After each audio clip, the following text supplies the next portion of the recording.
নারী যখন সিদ্ধান্ত নেয়, নারী ষড়যন্ত্র সব থেকে কঠিন ষড়যন্ত্র। হ্যাঁ, কোরআনে আছে, আল্লাহ কোরআনে বলছে ইন্না কাইদাকুন্না আযীম।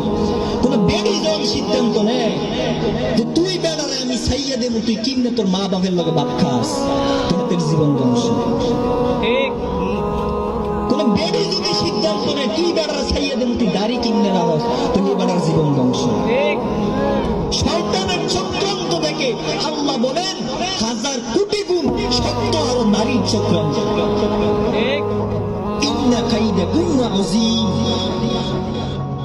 এরপরে আল্লাহ আবার আরেক আয়াতে বলেন হাত্তা